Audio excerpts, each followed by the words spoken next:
I'm Anjali Chandrashekar. I'm an illustrator, cartoonist, and humor writer, and you're listening to Trust Me, I Know What I'm Doing. Yeah. My name is Abhay Dandekar, and I share conversations with talented and interesting individuals linked to the global Indian and South Asian community. It's informal and informative, adding insights to our evolving cultural expressions, where each person can proudly say, "Trust me, I know what I'm doing." Hi everyone. On this episode of Trust Me, I Know What I'm Doing, a conversation with artist, illustrator, and contributing cartoonist to The New Yorker, Anjali Chandrashekar. Stay tuned.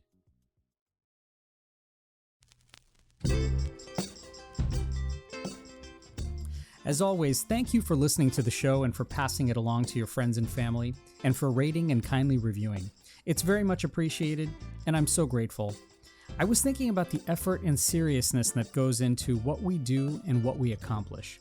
A lot of achievement requires focus and attention on what's in front of us and harnessing what's inside of us to actually get there. And yet, it's likely just as important and often a lot of fun to take a moment to observe what's around us and even reflect on our own activities to realize the beauty in what's odd and quirky and funny and tickling and even flat out absurd. In 1969, when my dad was leaving India on a plane for California, embarking on the unknown, the gravity, anticipation, and urgency of settling here, and succeeding, of course, were certainly upon him. But the book that he packed to read on the plane of You Said It cartoons by R.K. Lakshman, featuring his famous Common Man, certainly brought the comfort of satire and observational humor to a long journey, and was a reminder that the relatable is what really connects us and often inspires us. So it's been equally comforting to enjoy and appreciate the cartoon stylings of artist and illustrator Anjali Chandrashekar. Anjali is an Indian who now lives in New York, and her visual storytelling spans pluralistic explorations of gender, culture, and identity to amusing observations about the eccentricities of human behavior. She's passionate about using her art to further social movements, and her work has been recognized by Forbes, the World Economic Forum, and the United Nations. Having spent nearly a decade at the intersection of design, tech, strategy, and innovation in the corporate environment, she now spends her days contributing cartoons to The New Yorker and illustrating just about everywhere else.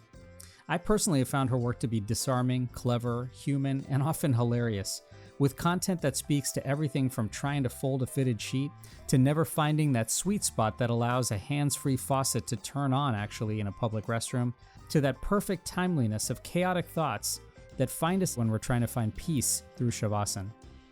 We had a chance to catch up and share a conversation about it all, from the power of observation to the anatomy of creating a cartoon to storytelling through her unique art form.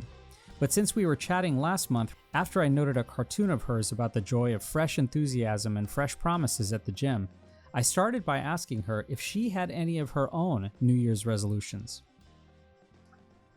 Oh man, that's a great question. I think I was projecting a little bit with that cartoon just because I clearly just am not great with resolutions, and I have tried in the past, and it's, I try and it's like lasts a week or two, and then I just forget about it, get lazy like most of us do. And yeah, I think this year I'm just like not making any lofty promises, I think just like keeping it real, like setting realistic expectations from myself, and so other people also know that like, I'm just human, I'm here, I'm doing my best. And Yeah. I think just having goals is maybe a more realistic way to go about it versus resolutions, and just having certain like goals that I would like to work towards. And then just kind of reevaluating how far I get at the end of the year.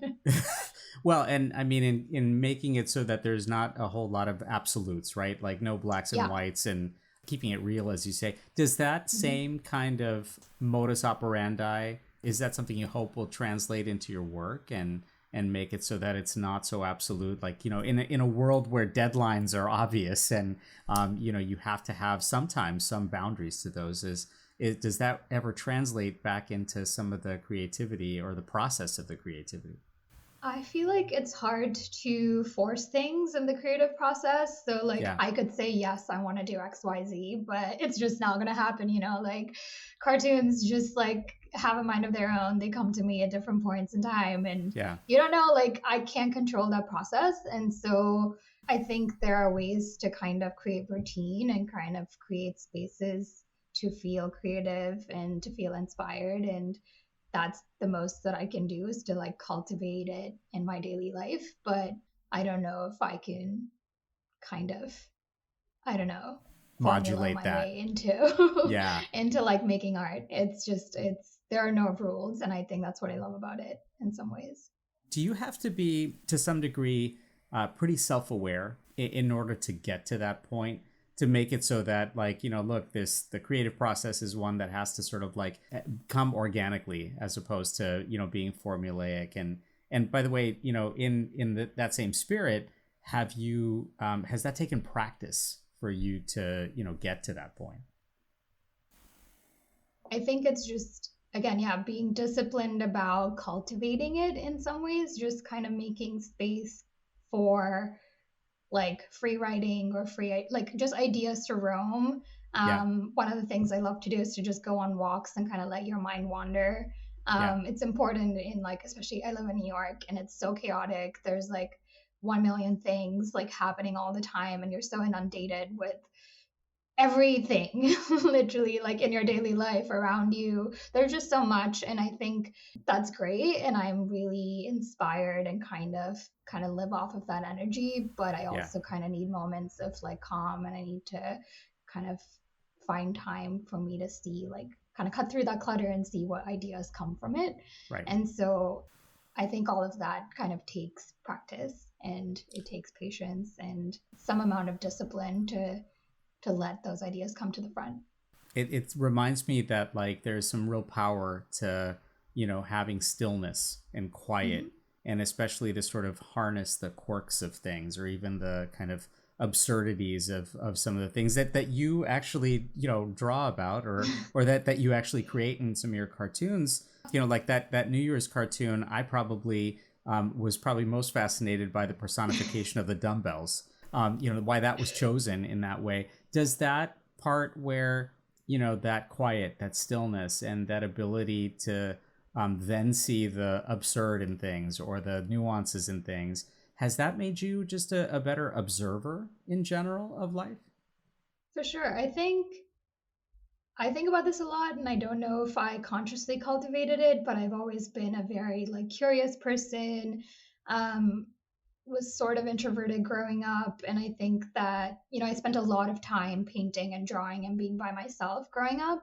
And I also learned to draw like from still life, from landscapes, and a lot of it was, observing and like copying. So I think, of course, my work has evolved so much since then, but just the act of like noticing and like kind of replicating what I saw took a lot of like observation and patience. And I think maybe that's kind of where it comes from, is just being an acute observer of everything around me, and also just being curious. I think that's the one thing that is, I guess, more important when it comes to making cartoons. I wonder if that kind of is also additive, right? That, like, Mm-hmm. you're at nature, if you're more of an introvert, you're also introspective, and you can be reflective of yourself and the world around you. But then as an observer, does it help actually when you are, sketching something, or jotting something down, or writing even something, that, like, it fuels that creativity even more, because you actually now have a vehicle for it, as opposed to just the quietness and the stillness of your mind? For sure. And I think you can't discount like how other people also inspire you, or, I guess come into the, I don't know, the things that you write about or the art that you make. And a lot of the things I do is just things I observe like with my friends and people I interact with day to day. And so I think it's also very important to be present, and, it's not just like a one-way observation. Like, it's not, I'm not at a distance. I'm like in the middle of things that are happening, and I need to like catch moments that are happening around me, and like, I don't know, just make, I guess, not make mental notes. I should probably just be writing them down, but because Right. mental notes never happen. Like, once you have an idea, it has to be written down or it's gone forever. Right, So right. It's so fleeting. It's like, it is okay, truly fleeting. yeah. Well, and I mean, Yeah. in that way, you mentioned like you've always been someone who's done this. I mean, so it's one thing to kind of constantly be doodling and sketching. It's another Hmm. thing to perhaps be doodling and sketching and sharing and Yeah. collaborating and having other eyes on there. I mean, has that always been something that has come naturally to you, where you are doodling and sketching, and maybe you've done that for a long, long time, but then it takes a perhaps second level to actually share that with others. For sure. For me, like my art practice growing up was, yeah, like I said, very solitary. Like I used to make art just for myself. I derived so much like pleasure from it. And I didn't always put it out in public domain like I did because I was young and as a child I didn't have access. Like Instagram wasn't a thing then. And like I've worked with a bunch of different organizations growing up where I lent my art to raise awareness for various issues that were really close to my heart. And so there were different avenues for it, but I think the way artists make and share now is like in such a like big public domain. So Yeah. it's much scarier for me to be doing that. I think it took a lot of like people coaxing me to just like make and share, like keep doing that and not be afraid of what people say. I think just the act of like putting it out and cultivating that, I think helped me maybe be less critical of the work that I do. Yeah. And I was like, not everything needs to be a masterpiece. Like sometimes I put jokes out there which are just like, okay, like, not everything's gonna be that funny. But putting the cartoons that I make that also didn't make it to the New Yorker is important. And because we have so many, like we make so many that are rejected all the time. Yeah. Is there a dance on that sort of like fine edge of something that you feel is super ready for public consumption, and something that's just like, no, no, no, I would never share that with somebody because that's still like either in work or in process, or like that's just so private to me. Do you go through that sort of balance along that precipice quite a bit? For sure. I mean, I have hundreds of like pieces of work that are sitting in my drafts, and one of my goals this year is to actually like go and finish them and like put them out there so they see Yeah. the light of day. But there's just, yeah, there's so many that feel like, oh, this is a moment that I wanted to capture, this was something really personal to me. And sometimes those pieces take months or years, and like I can't decide that. It's just finding the right moments to revisit it and finish it and feel like, okay, now it's done. That moment is really hard to find, and it's like, I don't know how one decides it. I think it's just kind of a gut feeling. And I think I'm like less precious with my cartoons. I like workshop it, and then I'm like a little more okay with just putting it out there because I have to do it every week with the pitching process. But I think my personal artwork, I am a little more critical and take a while to put things on the internet. You're listening to Trust Me, I Know What I'm Doing. After a quick break, we'll come back to our conversation with artist, illustrator, and cartoonist Anjali Chandrashekar. Stay tuned. Every story told is a lesson learned, and every lesson learned is a story waiting to be told. I'm Abhay Dandekar, and I share conversations with global Indians and South Asians so everyone can say, trust me, I know what I'm doing. New episodes weekly, wherever you listen to your podcasts.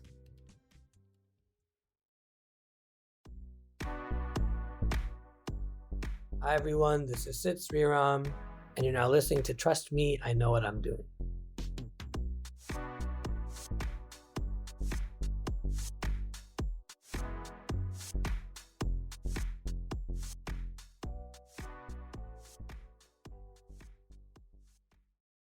Hello everyone, my name is Tam France. Hi, I'm Rukmini Vijay Kumar. Hi, my name is Richa Morjani, and you're listening to Trust Me, I Know What I'm Doing with Abhay Dandekar. Welcome back to Trust Me, I Know What I'm Doing. Let's rejoin our conversation now with artist, illustrator, and cartoonist Anjali Chandrashekar. I'm curious about that, and the idea of that every cartoon has almost like an architecture to it or an anatomy to it, and maybe it might be worth it to in some ways kind of walk through the cartooning process, right? I mean, like anything else, I'm sure there's a beginning and there's a middle and there's an end. And in that case, what does that typically look like for you? Is it the type of thing that like it's a spark in an idea that got ignited and it basically gets out there, or are these sort of like, things that actually have a structure to them and they make it to the pitching process? And maybe it might be helpful to just sort of walk through what that actually looks like for you. For sure. Great question, first of all, but I think it also really depends on the format, of the cartoon and the constraints you're working with. The cartoons that go into print for the New Yorker typically tend to be these like single panel cartoons that have like a caption, and it's, usually one person saying something or making a, observation. It has to be like one punchy caption. So it's like, it's a lot of pressure, and it's not that much real estate. The New Yorker does do other formats that may be longer form. So you have multiple panels, and that gives you a little more real estate to build a series or tell a story, create a narrative arc. But the single panel ones are the hardest to crack, and because those are the ones that go into print and are also just really hard. So it takes a while, and people pitch, I don't know, for years, like to get into the New Yorker. It's absurd. Yeah. Do you start with a scene in mind, or do you start with sort of the punchline, or is it some kind of combination thereof, and it just sort of, magically gets out there? For sure. I've been a visual thinker for as long as I can remember. So for me, when I started cartooning, I was thinking a lot from like the visual side of things. So I would always think in visuals and then try to kind of reverse engineer, a caption for it, which now I'm coming to realize is not the best way to go about it, because I would spend so much time like drawing elaborate environments or characters and setting a scene, and I'm like then kind of figuring out the right caption for it. And I think really a good cartoon is one that, leads with an idea and a caption, which I guess you can massage over time, but really it's like a very specific observation that you think is like, oh, this is something that I think a lot of people may experience and is really funny and that it's not been written about yet. And so that's kind of when I go to the drawing board or like my notebook and like try to, write it. Sometimes it comes so instantly to me, it's just like, oh man, like that's an idea, that's a caption, I already have it, I'm going to draw it. And I think some of the ones that get picked up always tend to be the ones that are really personal, that are just came to me so quickly and I didn't try too hard. So I don't know how that comes about, but I think again, it's like cultivating it, writing a lot. I think for me, that was the more challenging bit because I don't come from a writing background and I'm only 2 years into cartooning. So I think for me, it's like working a lot on my writing and trying to be a better humor writer is the more challenging bit and something that I want to continue working on. Well, and sharpening that, right? I mean, that's one of those things that you go through these ebbs and flows of what the ideas generate, and then like any process, I imagine that there are sort of sludgy areas that you have to work through, and then sort of these like amazing points of acceleration that you have. I'm also imagining that there are probably those that are in the ether out there someplace that you haven't even conceptualized, and then the ones that are on the cutting floor where you're like, you know what, that actually was my best cartoon ever. I always think that, and then I'm like, that's absurd because how can, I've just been doing this for such a short period of time that I'm like, this cannot be my best idea ever. Like, I'm always like, when I published my first cartoon, I'm like, okay, like, I don't think I can come up with more ideas. I'm probably just going to be a one-hit wonder. It's not going to happen for me again. And, it takes time, and I think just like patience in the process. And so many times, and a lot of them come to me when I'm in bed, which is really annoying because I don't know how to not disrupt sleep while also trying to take notes. And it's the worst, right? Or in the shower. I think sleep is almost worse because I'm like, I just want to go to bed, but like I am wide awake trying to think of, I'm like, of course, like the whole day goes by and then all these ideas come to me in my sleep. So if anyone has an idea for how to capture, ideas in your sleep without waking up, I'm all ears for it. I'm sure someone is inventing the VR AI generated something to help with that. So just take it from my brain. Right. And here's one, because I've asked this to many artists before, but how do you know a cartoon is done? I think cartoons are easier than I think artwork because you just know like when it's like kind of you're beating a dead horse Mm, with writing. Like yeah. it's either you're trying too hard or you're like trying to compensate too much with a drawing. Like a good caption is one that's just it comes to you easily and you're not trying to like I don't know, massage it so much that it just feels over engineered. I've tried it, it doesn't work. It's kind of an intuitive thing. I'm like, this is just not, I don't know. And sometimes I write stuff and I'm like, okay, maybe this isn't as funny, but then it gets picked up and I'm like, okay, like maybe I just don't have to, I shouldn't be thinking so much. Yeah. And Yeah. it's probably funny and I am overthinking it. Right. Right. And I imagine that's one of those things that as you do have success and things do get picked up, that it becomes a little bit easier to not perseverate on some of those things a little bit as well. Yeah, I used to think about it a lot and I used Yeah. to spend too much time. I think I would spend more time drawing, but now I'll just like take a lot of notes like here and there. Sometimes it'll just again sit in my drafts for a long time and then I come back like weeks later and then I'll try and draw something Right. and then Right. sometimes they're so quick. Like the New Year's resolution one, I drew it in 15 minutes and I was Yeah. like, okay, done. Like it literally came to me 15 minutes before the deadline and Yeah. I pitched it. So Wow. you Yeah. never So know. there's always those variables there. I wanted to pivot to one other thought here that has been also something that is important to sort of think about. But do you consider yourself as a cartoonist or an illustrator? Do you consider yourself an Indian cartoonist, or rather a cartoonist or illustrator who happens to be from India?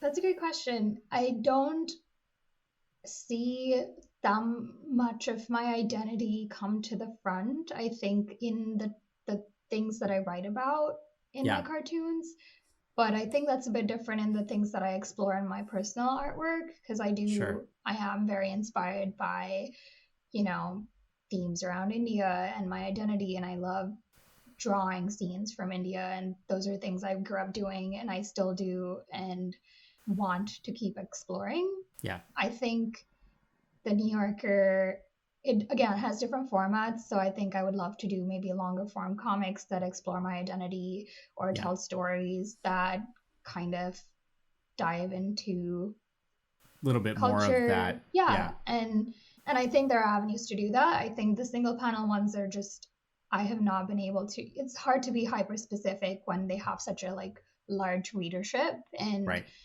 it's really funny because these days my friends and my parents also like they're now like they had no idea about the New Yorker up until a couple of Right. years ago and now they're like Yeah. following my work and they're really into it Yeah. and it's great because my dad ever so often will come to me with like an idea and he'll be like you should draw this is Right. funny and Yeah. I'm like dad this is so specific like I don't know if everyone will get it and I think there are like I would love if there was a version of the New Yorker or the kind of work they do like for an Indian publication. Yeah. I would love Yeah. to make desi cartoons that are like I don't know just more nuanced and that Yeah. only maybe the diaspora will understand. If there are avenues for that, I would love to do it. It's just that the kind of humor that I do for the New Yorker is something that I would like for it to be relatable to everyone, and those Right. seem like the kinds of cartoons that they pick up as well. But I'm hoping in 2024 too that I also get to write some long form personal essays. This is a big year for you. You have all kinds I of know stuff. exactly. So, well, they're goals, not resolutions. Not So we'll see how resolutions. far. Very true. Yeah, I'll just maybe try to get to like 50 or 60% on There some you of go. those goals. There you So, go. yeah. Aiming wherever you aim. I know. But in that same vein, is it a priority in some ways for you to think of your identity in the context of what you do, whether it's for the New Yorker or not? Meaning that like it's a pervasive part of you. It's hard to maybe not think of that identity and that cultural background, whether you're drawing for the New Yorker or you're creating an illustration for something else. I always think of it. I it's not even like that conscious for me. Like now remember that like my very first long form comic that I made for the New Yorker online, I slipped in like a bunch of Desi aunties in there, and it was like a big moment for me. So like Yeah. I will draw like if the scene requires it. Like it's just something. It's my lived experience. So like why would I not draw it if the scene requires it? And I want to just be making more personal stuff, like having my identity show up more in my work in as many places as possible. And it's not even like a conscious decision. Like I would want to just keep representing more of myself in my work wherever I can. I think of, obviously they're slightly different in the political area versus satire and comedy, but whether it's R.K. Lakshman or Shankar or Maya Kamath, they're all cartoonists who are famous in India, and even though the stakes and the risk of making political cartoons is a little bit different than comedy and satire, do you draw some sort of inspiration or kinship or some kind of lineage? Do you feel like there's some camaraderie to some degree with those people at all? That's a great question. It's interesting because I only picked up cartoons up until a couple of years ago. So I, in my wildest dreams, actually would never have guessed that I would be doing what I do now. I've been drawing for a very long time. I've been like an illustrator, like painter, artist, like since I was 4. So I've been doing it for a long time, and I think I was always more interested in illustration. I think it, kind of cartooning just kind of came about as like a pandemic, like experiment. And I don't know. I think I was just very depressed, and then I wanted to start making stuff that made me happy, and that's kind of how I got into cartoons, really.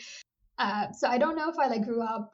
Of course, I've like known of their work and seen their work, but it's not like I Sure. was a huge comic book nerd. Like I'm only just getting exposed to like such a huge industry, and there are so many greats in India and everywhere in the world, and I'm just consuming so much now. So I don't know about camaraderie, but definitely inspiration. And it's great that they were able to carve a niche for themselves, back in the day when nobody like would even consider doing it. Like I don't know if my parents even still think like it's a real job.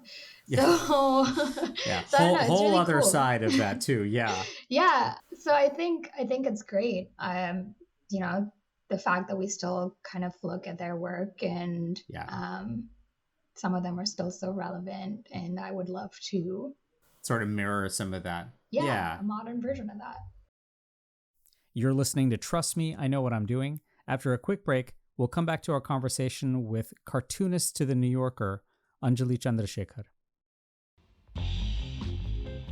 Conversation. It's the antidote to apathy and the catalyst for relationships. I'm Abhay Dandekar, and I share conversations with global Indians and South Asians, so everyone can say, trust me, I know what I'm doing.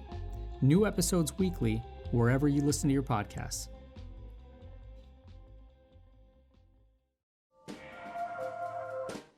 Hi, this is Vidya Balan, and you're listening to Trust Me, I Know What I'm Doing.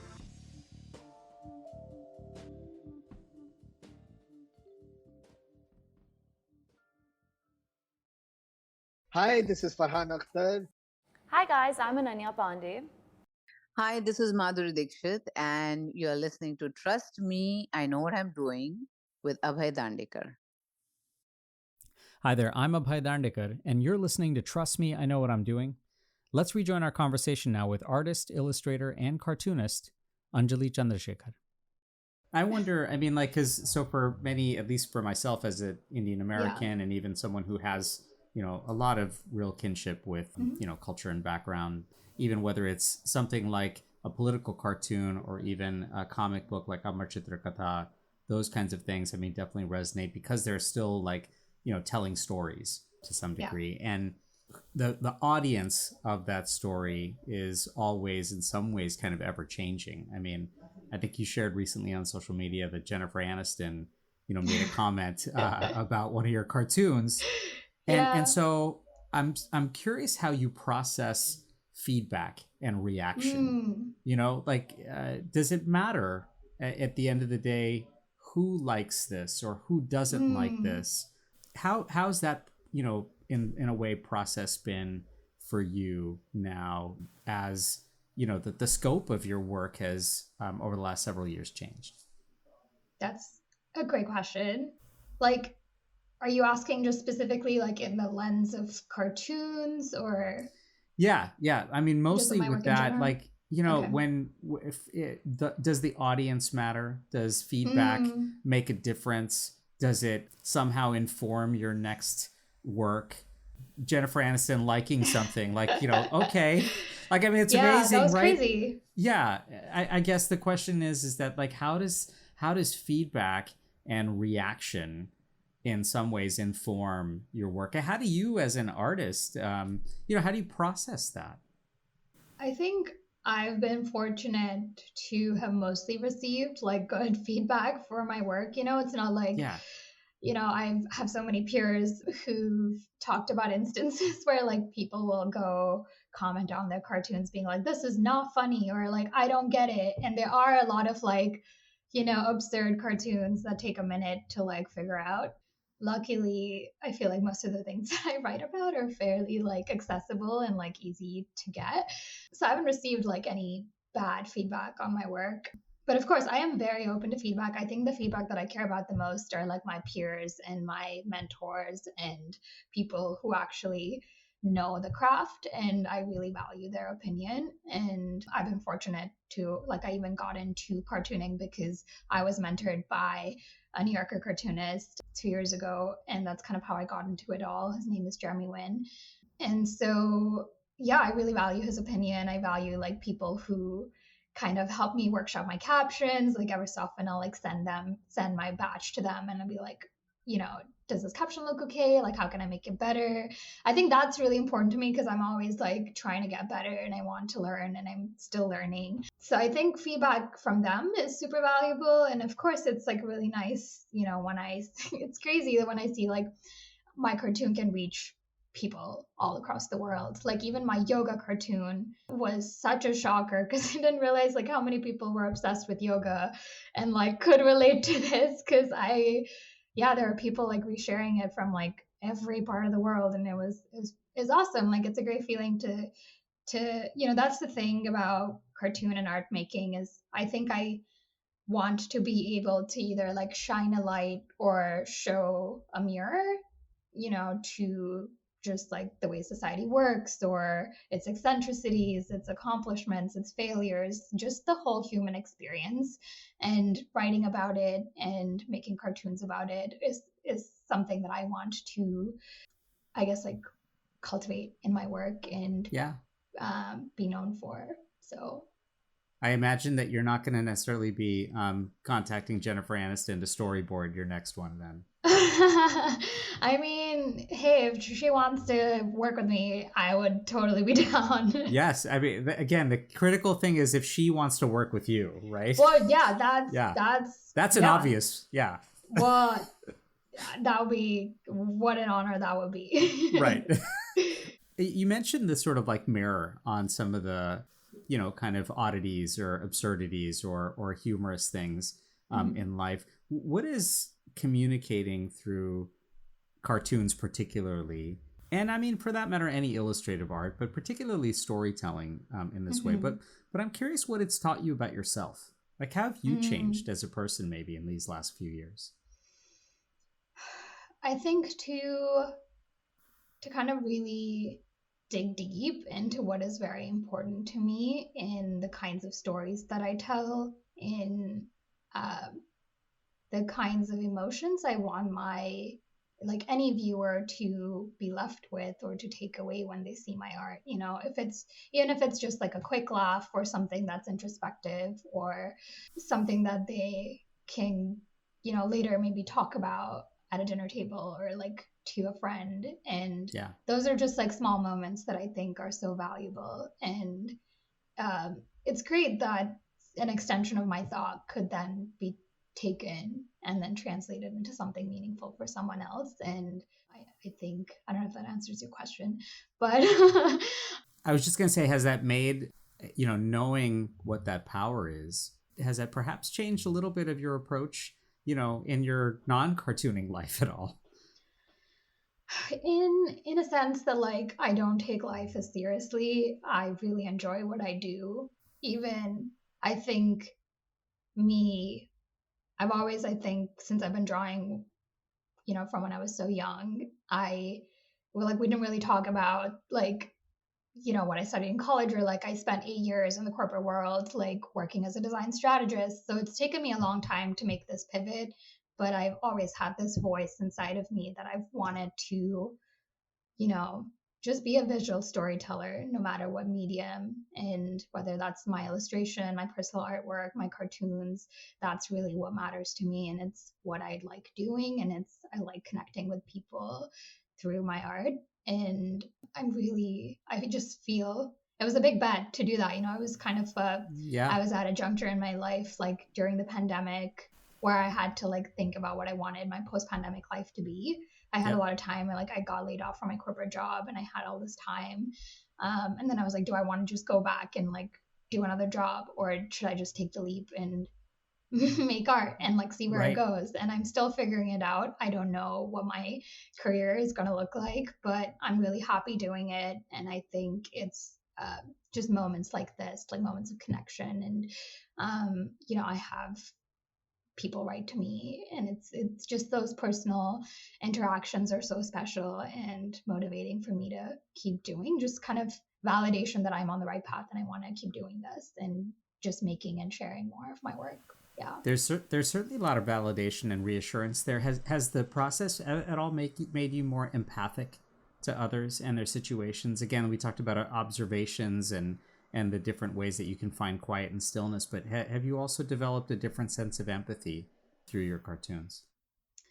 My cartoons of others, when I see my peers, I see they all come from different like backgrounds, and they've all had different lived experiences, and it's so interesting to see how they channel their personal stories into, light, humorous like moments, and just wonderful. It's a stroke of genius, and that's the thing about, the difference between art and cartoons is like with art, sometimes it expects you to be that contemplative, to like take time and observe and like, make meaning for yourself. But like cartoons, very often, like people don't afford that much time to cartoons. Like you have to get it so quickly before you turn a page. So you have to, it has to make you laugh instantly, So there are those constraints, and I think that makes it a harder art to crack.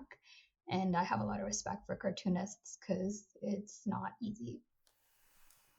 Well, and I'll leave it with this. It's not easy. And, certainly, and again, as you mentioned, like, betting on cartoons was something that you just did, starting in the pandemic, and now it's blossoming even more.